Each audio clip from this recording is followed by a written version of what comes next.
night at the meeting. As I went through the notes, obviously special ed is a major concern. Leadership in the district. And as I kind of went through and kind of categorized some of these things, morale and personnel issues, leadership accountability, some program elements, some issues on the form, the time, responses, parent-teacher club. I think many of the issues can be wrapped up in that.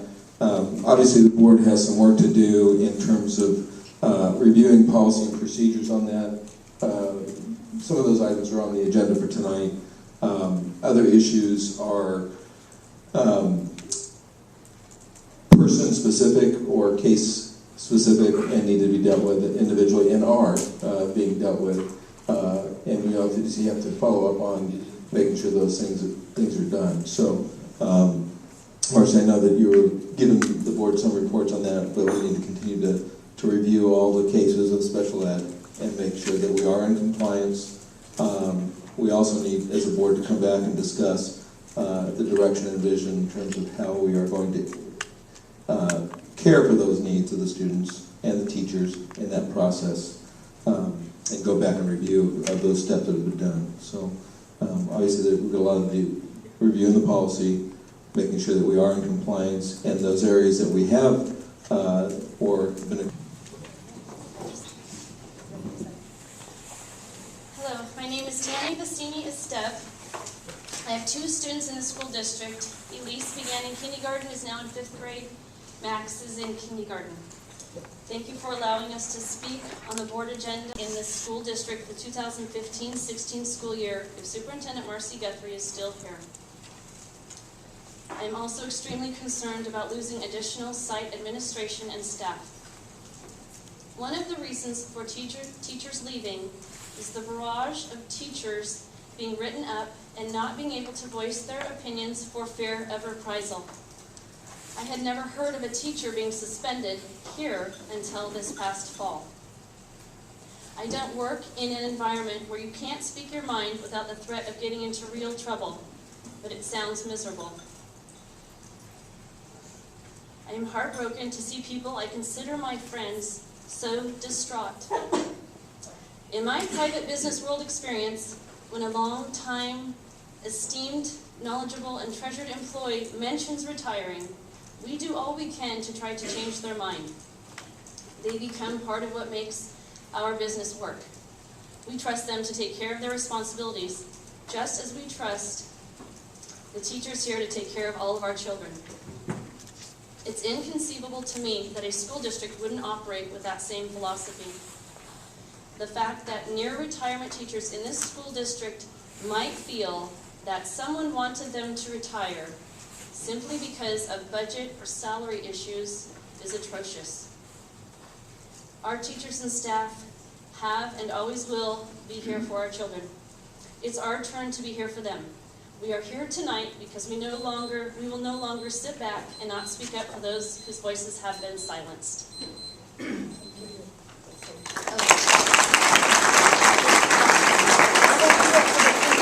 Sorry, and I would like to submit this as part of the records, please.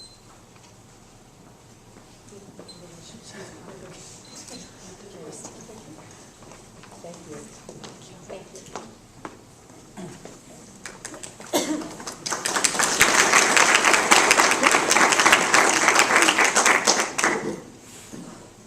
Corey Ward.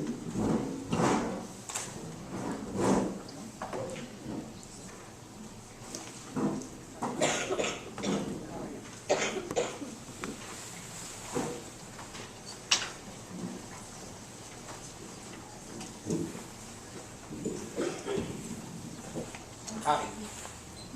Can you hear me? Okay. Good evening. My name is Corey Ward. Ladies and gentlemen of the board, I would like to thank you for the opportunity to speak to you tonight. My family has been a member of this community and district for a long time. My kids are the 4th generation here in this district. So far back that Charles Brown and Herbert Green went under different names and Indian Creek did not exist. special events of the last year have led me to coming here tonight.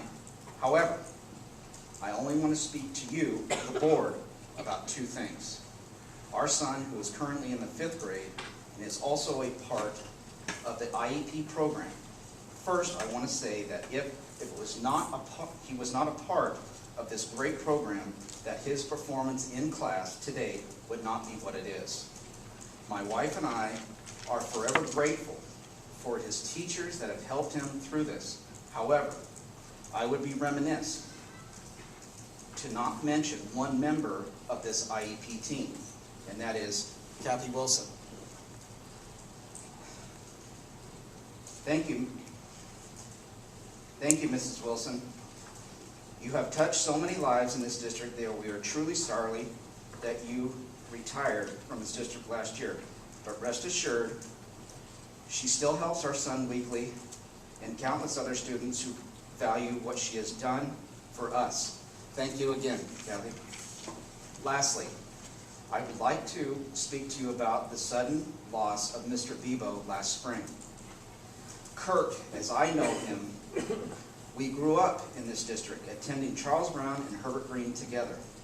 Some might say that I have a biased opinion towards Mr. Bebo because we are friends. My answer to that is you better believe I do.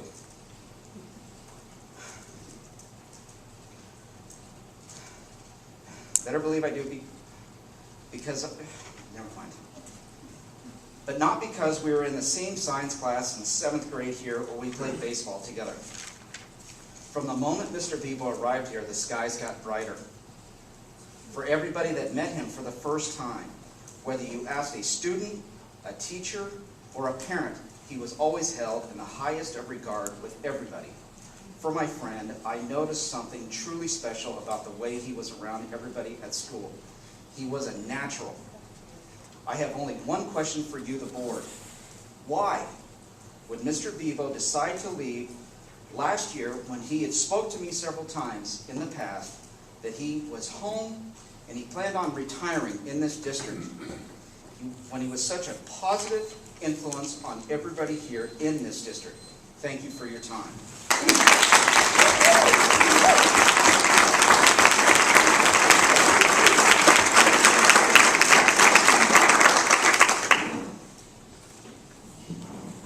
Arlen Ward.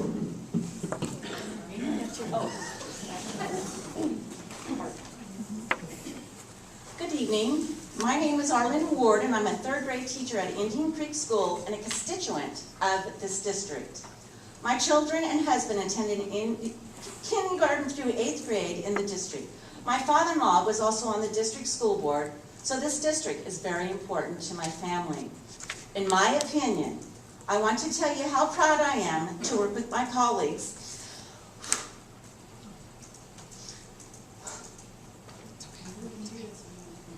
who support, this is how much this means to me here, who support each other through the good times and difficult times, through the loss of one of our own, husbands, mothers, dads, siblings, accidents, and a cancer diagnosis right here. Contrary to rumors, we do not bully each other in this district, no matter what people say.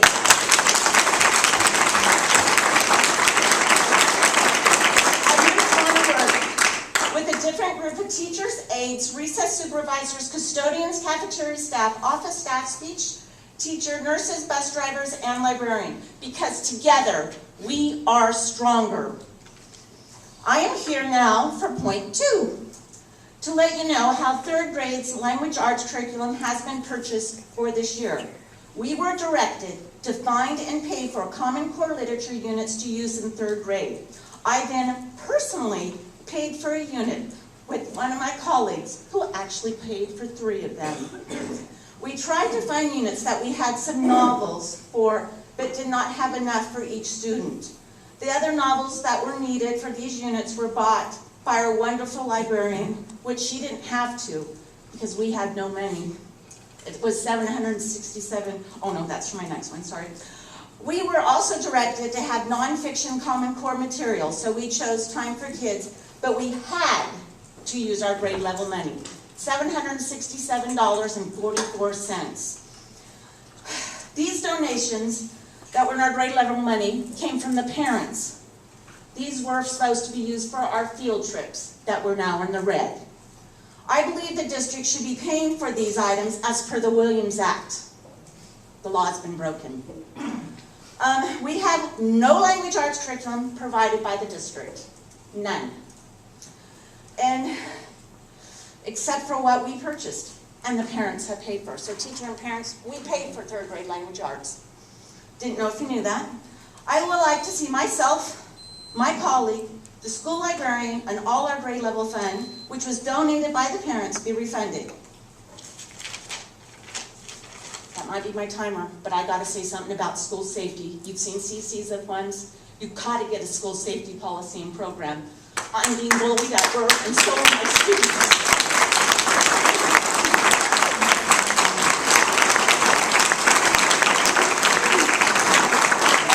Submit this part like to submit this as part of the record.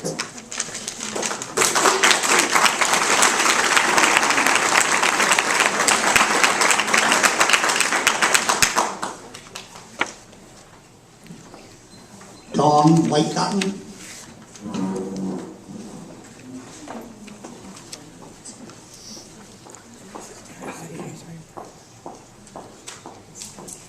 Good evening. I'd like to say my name is Dawn Whitecotton, and I thank the board for having a chance to speak. I wasn't prepared to speak this evening, so I'm just going to get in front of the flag. My child has been in interdistrict transfer with an IEP from kindergarten through now 6th grade. And I was told this year that the interdistrict transfer would be revoked because of her IEP. And after 4.5 months of continual meetings, I finally got the result I needed. But I definitely feel that the main head of the school, the superintendent, has her focus on monetary values instead of the best well interest of our children. So, thank you.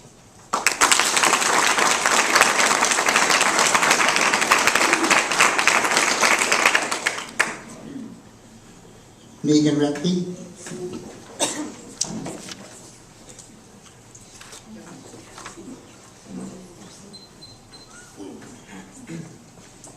Good evening. My name is Megan Radke, and I have 2 children at Green and 1 at Creek. First, thank you to those who gave up their time for last night's forum. We may not see eye to eye on everything, but as my mom likes to say, if we were all the same, it'd be pretty hard to play poker. But I am worried about our district. There are problems that we'll work out, like parent club, budget cuts, and even canceled forums. But it started a path of distrust, and it's difficult to rebuild that trust. Besides, there's a bigger elephant in the room. Our November board agenda cites 2 possible litigations against the district, and unfortunately, there are other risks of legal action because parents have stated repeatedly that their child's IEP was changed, lost, or not followed. Some even have backing from the state now. I was on the district budget team for 4 years, so I can see how changing an IEP could save money, and perhaps this is the reason for changes made. But by a show of hands, did anybody see A Few Good Men, the movie? Few Good Men? Yeah. Well, Tom Cruise plays an attorney defending 2 Marines, and he states, "It doesn't matter what I think, it only matters what I can prove." Now, some may think it's not a big deal to change an IEP, or think a child may not need much help. But it doesn't matter what we think, it only matters what we can prove. And the state has proven our district has been in the wrong. So even if IEPs were altered with good intentions, the verdict is still guilty. Our district hopes to ask taxpayers for a $16 million bond for a master facility plan to update our schools. But I remember a previous student, and people like Corey, who've been around a while, probably remember the superintendent who supposedly spent $1.5 million of district money on technology, and yet there was no new technology to show for the deficit. And now that our district may be at risk for multiple litigations, I'm concerned about supporting a bond due to my previous experiences, because it was as if that technology money vanished. With the transparency of our district currently being questioned, I worry our taxes will be raised for years to come and we'll be left wondering if all the money went towards a facility plan or long-term legal expenses. Leadership comes from the top, and I know being in charge can be a thankless job. It's a job in which the approval of all is an unattainable goal, but I question the pattern of behavior that has been shown. There's not just one or two problems. The board keeps reminding us about the process. However, at the forum last night, our superintendent stated that an incomplete IEP was signed, and 4 days later it was changed. This statement brought questions from our own staff, because one said, this is not the process Mother Lode has followed. Why even have a parent sign an IEP if it's not accurate? And besides that, parents wouldn't have to go through the process if IEPs were changed. So let's go back to Hollywood and think about those few good men I mentioned earlier. They were discharged for conduct unbecoming. They didn't do what was right, and in my opinion, neither has our district.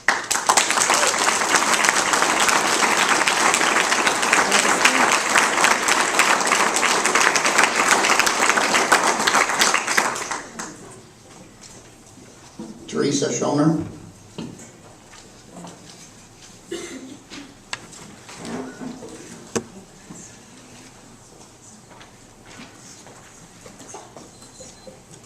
My name is Teresa Schoner, and I have a child at Herbert Green in 5th grade, and I have one in 3rd grade at Indian Creek. I've been a very active parent, both in parent club, PTA, fundraising, volunteering in the classroom, and doing yearbook and whatever else the school has needed in the past. I'm here tonight to talk to you about the item which Tammy spoke about at the last board meeting, the closed door meetings. A good example of these closed door meetings are that this fall, a PTC meeting, on the agenda was the money for box tops. When that item came up at the meeting, our principal asked if that agenda item could be tabled and discussed in private. Closed door meeting with the PTC board. When the budget came up, she also wanted to have a private closed door meeting. Now, we're not certain if this is coming from our new principal or from our superintendent. A lot of parents are on the fence on that one. In the private closed door meeting regarding the budget, the PTC, we were asked not to share what was talked about. But she wanted to have a chance to talk with teachers before what was budgeted got out. As of this date, I don't think the teachers have been told what money was budgeted from the walkathon last year. Because what we discussed, none of the teachers know anything about. I'm not a fan of closed door meetings, and I'm not a fan of being told not to talk about something that affects our whole school, our parents, and our teachers. At our next PTC meeting in December, our board president was out sick, so I ran it. And I was asked by a second person if I could tell the PTC parents that the budget has already been voted on, and this was just for their information, which was a bold-faced lie. Our budget has to be approved by the members of our parent board, and I was not about to stand up there and lie to their face. So I went over the budget with everyone in the room. The PTC members are the ones that get to vote, and that's what the money we raise, what we raise it for, and how it will be spent. And we are not going to let the school tell us any different. We come to the district board and we present our fundraising ideas to you. You approve them. We tell you what we want to raise the money for. If you have an objection, that's when you guys can tell us. After the fact, it's too late. And when we say we're raising money for field trips, that's where we're expecting it to go. On another note, a closed door meeting that I'm very upset about. I have an issue with the principal having closed door meetings alone with students. It's happened. It's not just for the protection of the principal, it's also for the protection of the student. This happened to my son last week, and when asked what was said to him, I got no answer on the subject. I have asked over 3 times, what did you say to my son in that closed door meeting? And I've asked for it in writing. I have not got a response yet. I can go on what my 9-year-old says, but I was trying to give her the benefit of the doubt. But her lack of response has made me wonder if maybe what he says is true.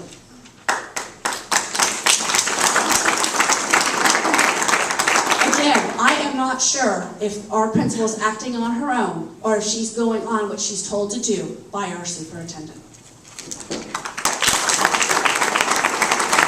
This is my opinion, and I would like this to be part of the records.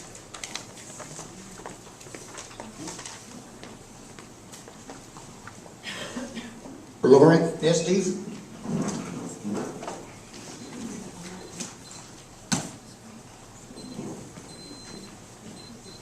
Good evening. My name is Laurana Stev, and I would like first to thank the Board of Trustees for attending and listening to my concerns, and to all the people who have come to show their support.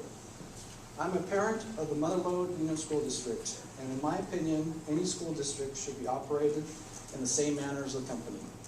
In a company, you have the Board of Directors, and at the school, you have the Board of Trustees.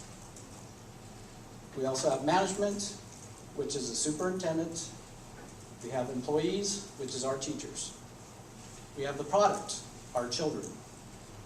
And we have the final consumer, the parents. In a company, you have at the top the Board of Directors. This is a group or body of elected members who jointly oversees the decisions and activities of the company, which would be the same as a Board of Trustees for this district. Let me repeat it. It's a group of elected members by the parents and citizens of the district. This group or body is elected who jointly oversees the decisions and activities of the company. Next, we have the management, which oversees the employees. At the district, management is the superintendent, who oversees staff and teachers. This is my major concern. As a parent in the district for the last 5 years, I have seen and heard of major changes in this last year that are very concerning to me. There are many different types of styles, and in my opinion, the current management is not working for this district.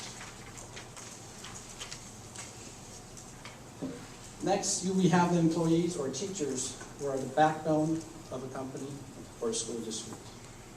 You're only as good as your employees and teachers. And in order to have the best final product, our children, we need to have an open, friendly, and happy environment, which we do not have today. An employee who is not happy to go to work every day will not give you the 100% productivity that you need to have the best final product. Again, our children. We have devoted teachers today and would hate to see them look for other employment opportunities. A devoted employee is difficult to replace. You do not appreciate them until they're gone.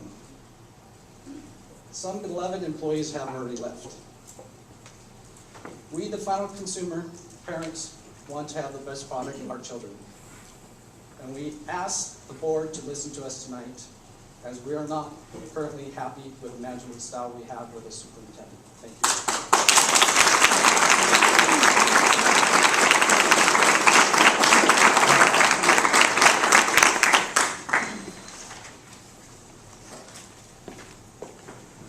Myra Louder.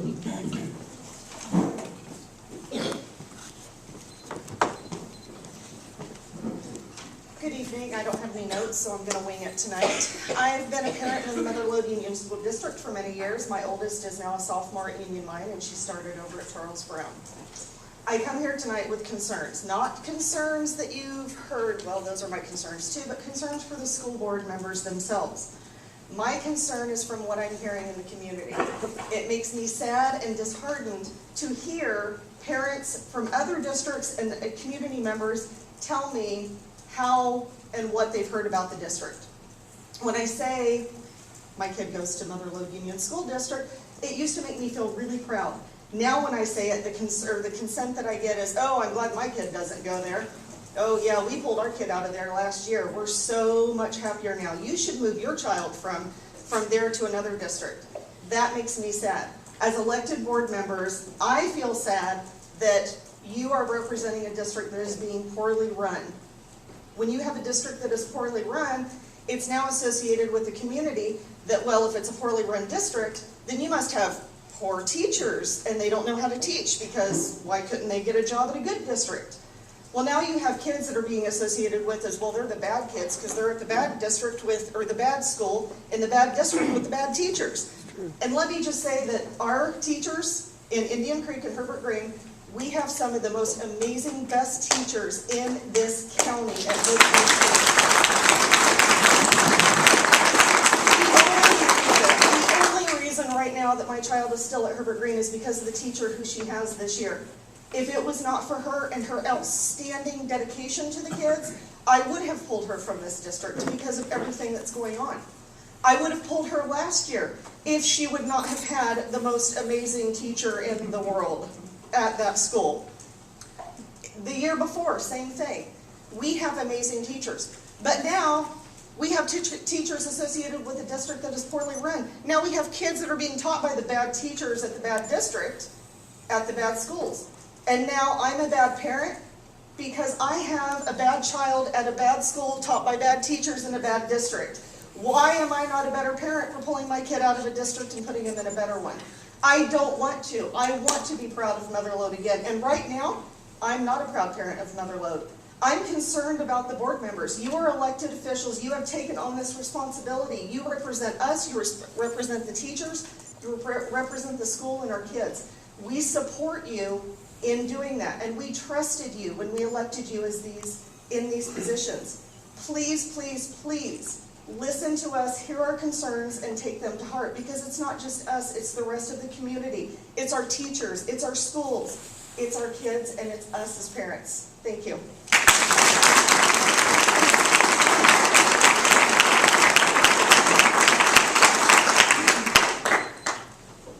Guy Bessam.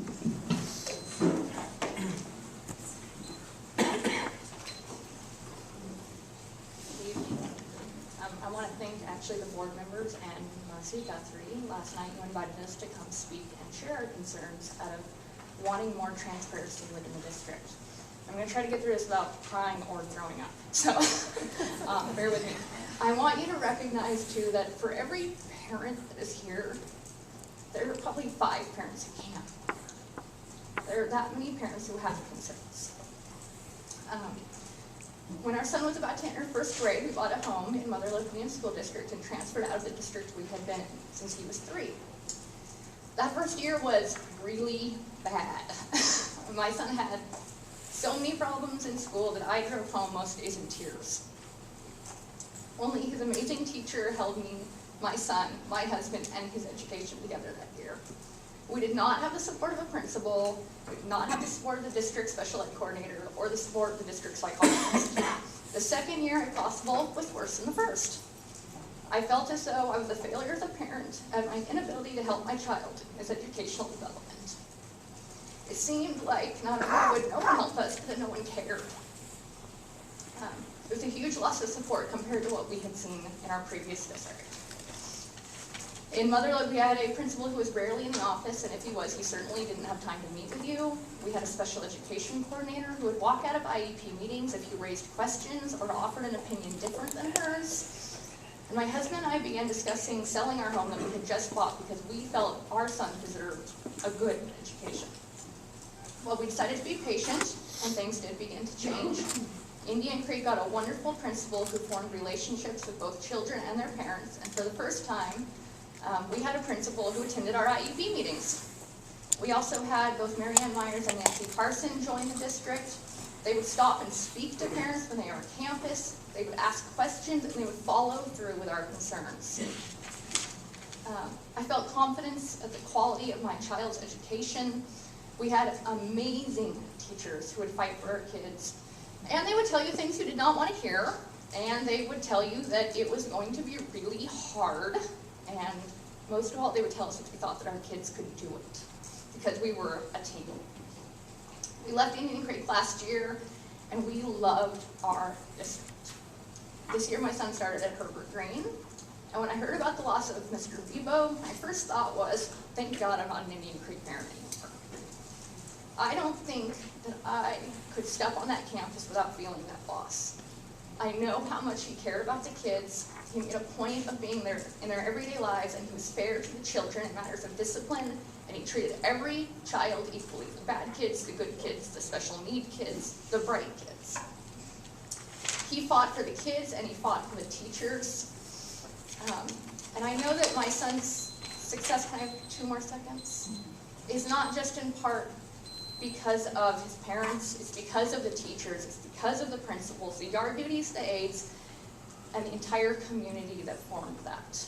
and I'm so lucky that we're at Herbert Green. We have a good principal, and I'm terrified of losing him and the teachers that we have now. Thank you.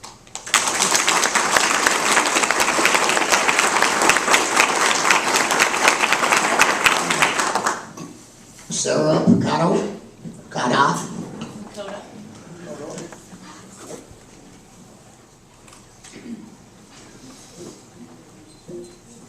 I too have a little graphic here for you. It's mostly for you guys, so I'm gonna try to set this up this way. I'd like you guys to see it and a handout.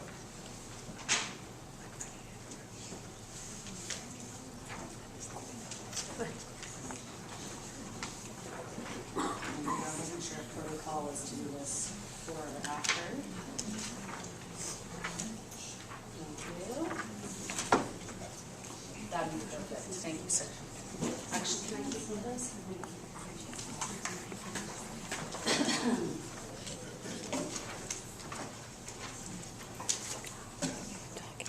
Good evening and hello again. I just wanted to thank you guys again for the opportunity to speak. My name is Sarah Picotto, and I'm the parent of Noah. She's a first grader at Indian Creek. She also receives numerous special education services. I first spoke with the board on September 10th regarding the conduct of special education staff during IEP meetings and outside of those meetings. In addition, I requested transparency from the school district regarding the credentials of new special education staff. I feel that it is the best interest of all staff, parents, and children within our district to know who is educating our children, especially when there are so many new faces within the special education department. Before I move on, I would again like to ask the board to consider my request for publicly disclosing the credentials of school psychologist, program specialist for the district, as well as the credentials of educational specialist for Indian Creek. This is a small, close-knit community. Our friendships and ties run much deeper than...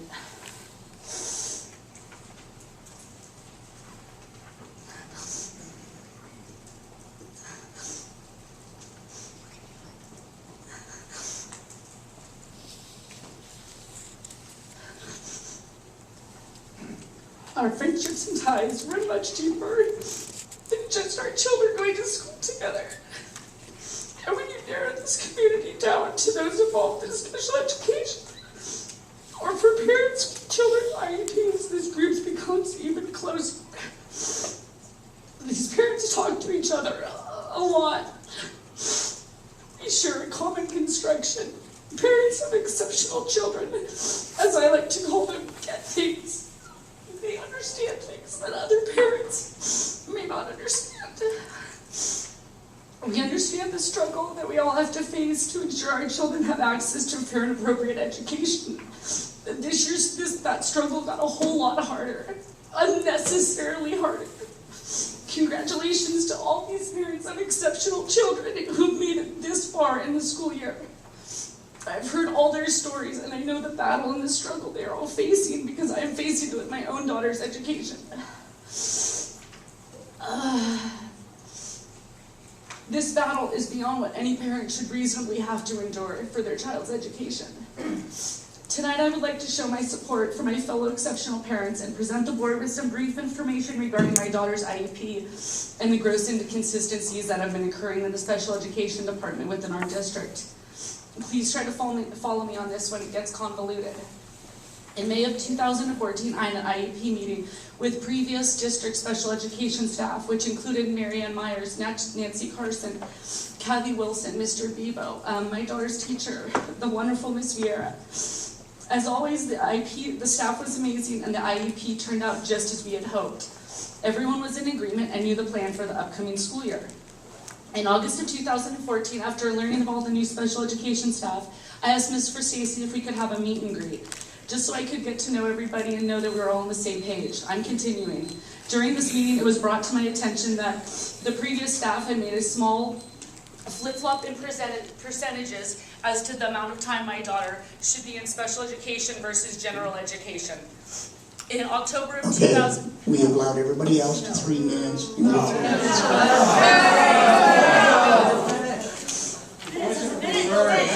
You need to let her finish. Just finish. Thanks a lot.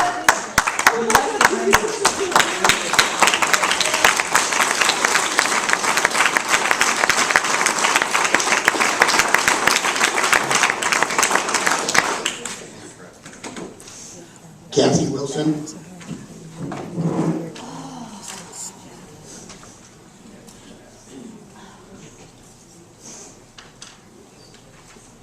Good evening.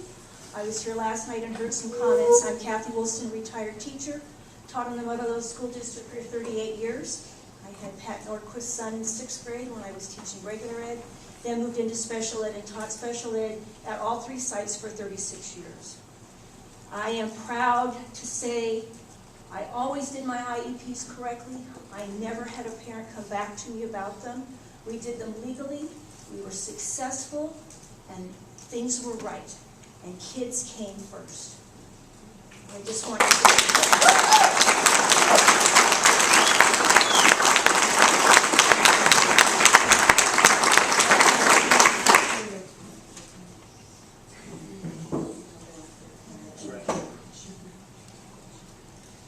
Okay, the other requests to be heard are Teresa Schroeder, you want to talk now on your 4.0 or? Let's go ahead for it.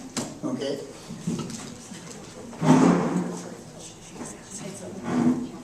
No, it's okay. I'll be back next week. I would give my time to Sarah any day. Okay, this is regarding the IEPs, which is the 4.0 special education. In my opinion, we have serious issues with IEPs in this district. This is the first year that I've had any issues with IEPs. We have had an IEP in the school district since 2006. We started off with my daughter, then my son's process started in 2008. So we're not new, this is not our first rodeo. This year, we asked the office, the very first week of school, for a copy of my son's IEP. We figured there's new staff, we need to double check things to see what I have, what they have. It took a bit, we had to ask again. Technically, they only have 10 days to give it to you. When we did get a copy of the IEP, it wasn't a full copy of his IEP. They were missing parts of it. Didn't have any of his academics. All they had was his speech. This made us worry. They couldn't find his full IEP. It was just gone. Blaming the staff from last year that they must have done something with it. Well, you heard Mrs. Wilson. I believe every word she says. I've trusted her. She would not have left that school grounds without that IEP being in my son's record. I know that as a fact, and I know Mr. Vivo would not have left either. And I really take offense to people blaming the staff from last year when they're not here to defend themselves. Now we were really worried. I contacted the county and asked for help with resolving this issue. They stepped up to the plate and helped right away. We talked to them about the issue. They scheduled a meeting for us. And amazing, the full IEP was at that meeting. Wow. We got told that the staff that was here last year lost it. And we found it.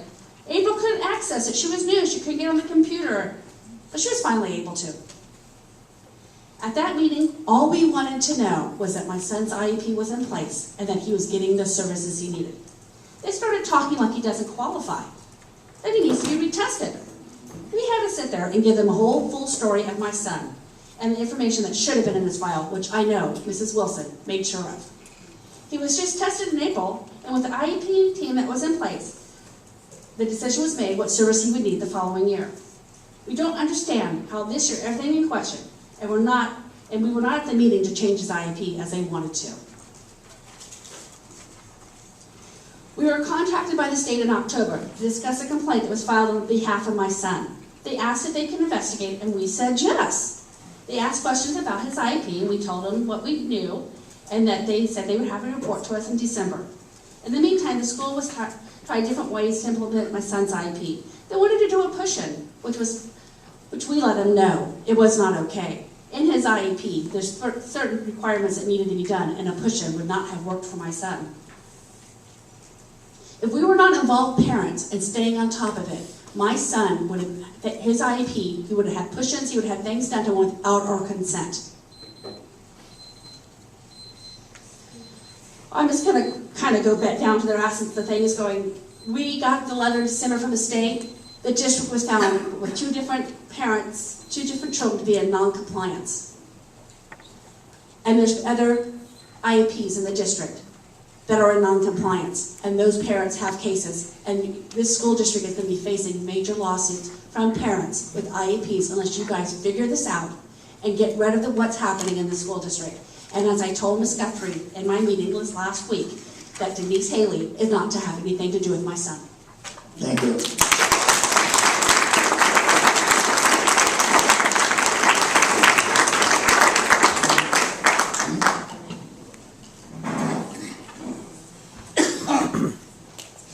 Callie Bessam, would you like to speak now? I'll wait for Thompson. Okay.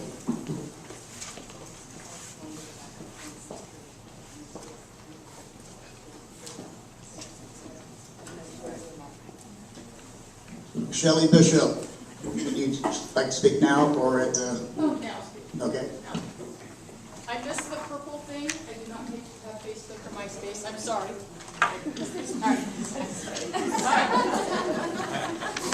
All right. So I'll wear my blue for Eldorado. All right. So a while back, my son went here about 2.5 years ago, and he was special ed. They got him the SAR who discovered he was having absent seizures, and it wasn't ADD. And that we had to get him on seizure medication, get him help because he was not getting help here. He was supposed to be in her special ed class, and because of budgets, they pulled him out, put him in the regular classroom. He failed miserably. I had to pull him out and put him at Camino Natural Resource Charter School, who worked with him wonderfully. Okay, so with that, I want to talk about Charles Brown, but we'll talk about it another day because I want to know why we're not making money. But we'll address the needs of special education today. I volunteered this last week in my daughter's class because I work at the high school. I have an extra week off. What I found was incredible. I was asked to work with a young boy in the 3rd grade who is reading 1st grade level and could not remember his vowels and could not read thoroughly enough. He missed 16 words and 14 pages of 1st grade reading level. And at the end, I asked the teacher, I said, why is this kid not in special ed? This is crazy. You're working all the time with this kid. All these other kids are kind of left to be working on their own. Why is this kid not being worked with? Why is he not in SDC? Well, we cut SDC by 1. We only have 1 SDC teacher. And I asked at the beginning of the year, actually, she goes, I asked twice for him to have an IEP. And finally, they got him into speech. And now they get to wait, this is after 90 days, now they get to wait another 60 days before they test him so that he can go ahead and go into special ed. And they're going to wait that 60 days. It's 150 days into the school year, and this kid has not gotten tested. And he is on the spectrum. I've taught for 20 years. I know a kid who's on the spectrum. She's asked for someone to come in and observe this kid. No one has been in to observe this kid. I don't know if you guys have sat in any of these classrooms and volunteered for a day. I volunteered for a week. This kid had multiple breakdowns in the classroom because he couldn't understand what to do in the classroom, and no one can help him. No one. You know, she spent her time working with this kid. The other thing is I worked with a kid, tried to work with a kid who is from Mexico. You guys stopped working with kids who have that need EL. There's one teacher that volunteers at that school, one time, 15 minutes a day. He does not speak, or excuse me, one time a week. He does not speak any English. She relies on another kid who doesn't even understand his own language very well to help him understand what to do in the classroom. That's not helping that kid. Get that EL program back in there, 40 minutes a day, get those kids knowing what to do in the classroom, help out the teachers a little bit with that. They are working so much with those kids that need the IEPs and our EL that they can't focus on the other kids in the classroom. They're relying on them knowing what to do in the class. It was terrible. I've not seen that before. Thank you.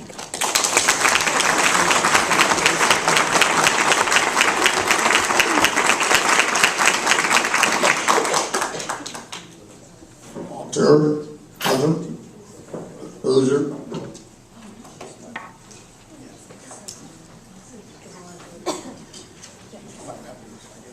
Good evening, board.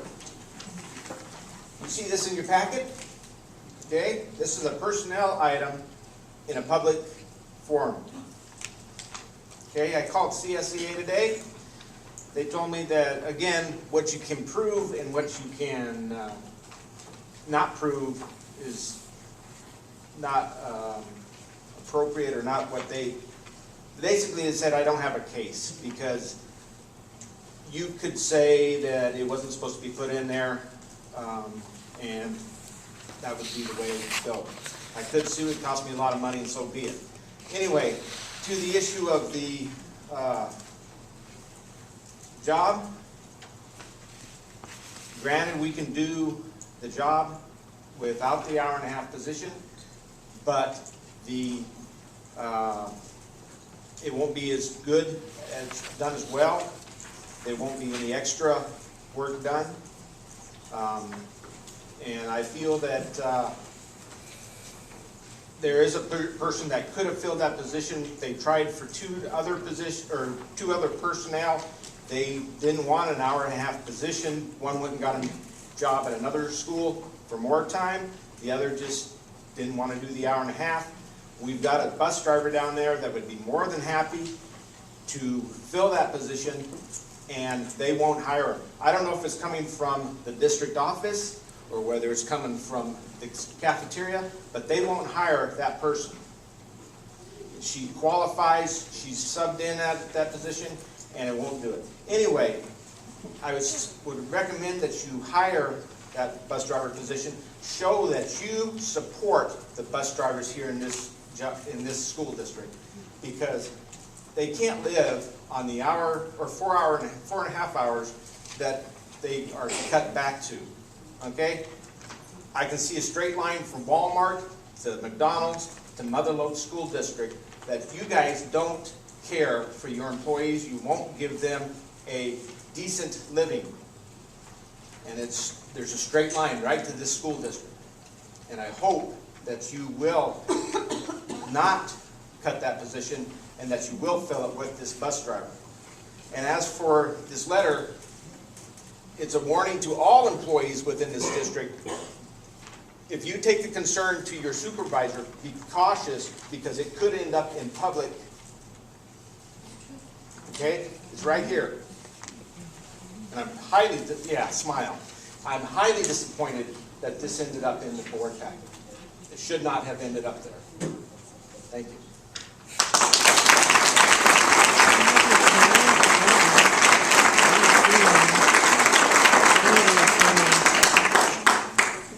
Todd White.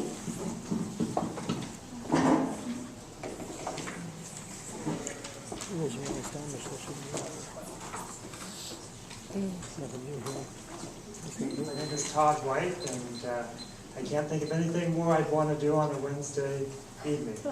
So I want to thank the board for having us here and for taking the time to be here, because I know what it takes to be on the school board.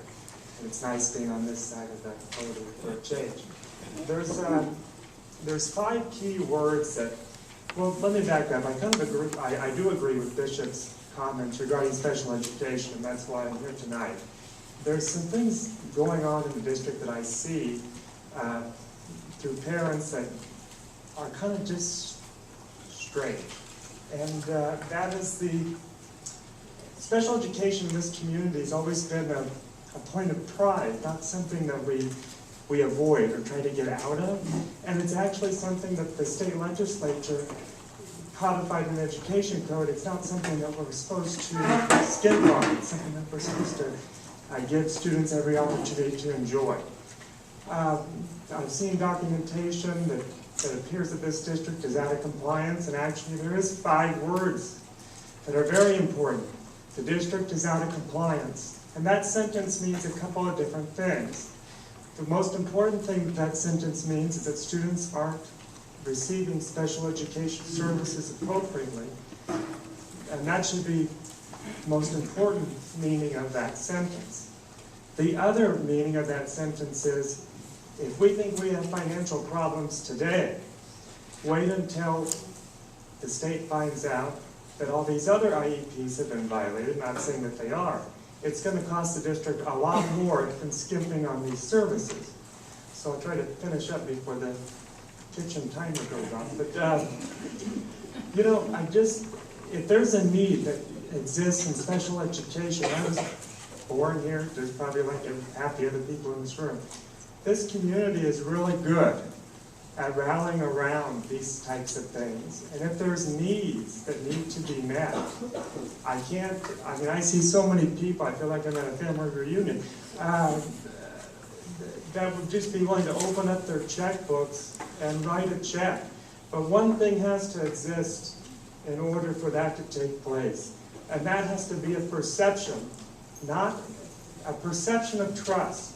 And if there isn't a perception of trust, we can't come to the table. Your bond will get passed, which would be very fortunate for your plans at Charles Brown School, and services will continue to deteriorate. And with the declining enrollment in this community, parents have the opportunity to go to school almost anywhere they want as long as they can get there. So we have to be a little bit more competitive, keep students here, and from an ethical perspective, this district must not be out of compliance. Thank you.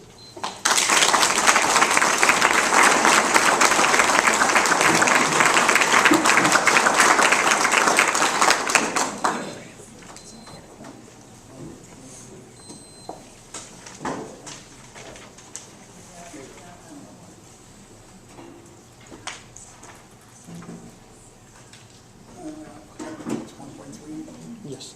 1.3, Jeff Radke.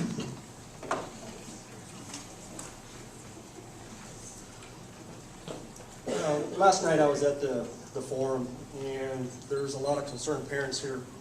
I think I would like to give my minutes to Sarah Pacoda, if you don't mind.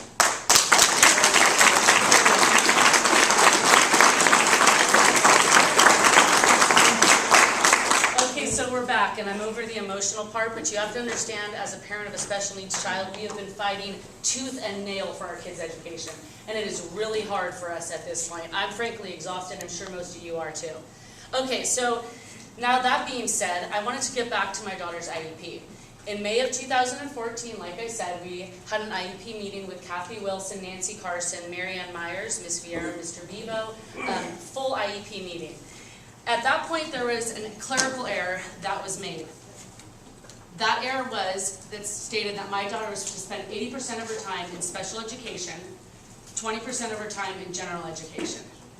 Now, moving forward, in October of 2014, let me just skip back. This error right here that was made, I was unaware of it. I was so happy with the way I left that IEP meeting. The same group of people that I had been working with, everything was perfect. So I didn't look at that error, and I frankly overlooked it.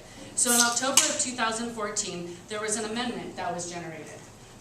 One of the things, proposed changes that was to be made was that my daughter would spend 98% of the time in general education, which is what the plan had always been. She was to be in general education with special education service support, meaning speech therapy, adaptive PE, and occupational therapy. So this whole amendment was drafted along with some other changes. Those changes that were made that did not include this were absolutely ludicrous. It didn't need to be made. It was clerical wording errors, things that absolutely was a waste of my time. It was a waste of the new staff's time to meet to even discuss those changes. This is all that needed to be changed.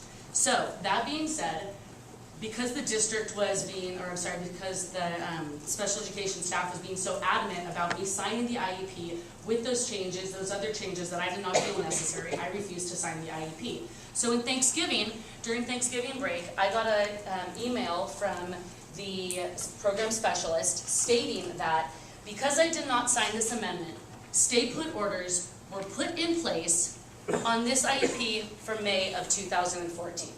So what this means is the IEP that was signed and consented to by the district says my daughter should be in special education for 80% of her day. She spends 98% of her day in general education. The district is in violation of the IEP as per their own emails, as per their own amendments that they have made. Now, I am happy with where my daughter's at. Her placement is perfect, and we get that, but verbal agreements do not count in IEPs, and because that amendment has never been signed, those stay put orders were put in place, and that is what the district is currently adhering to. So it sounds like you have another state situation on your hands.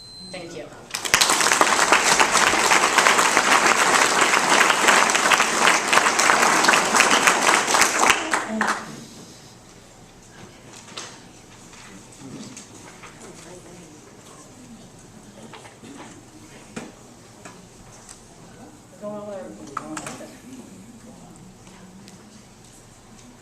Go on to 1.1, community leadership. 1.1, information superintendent.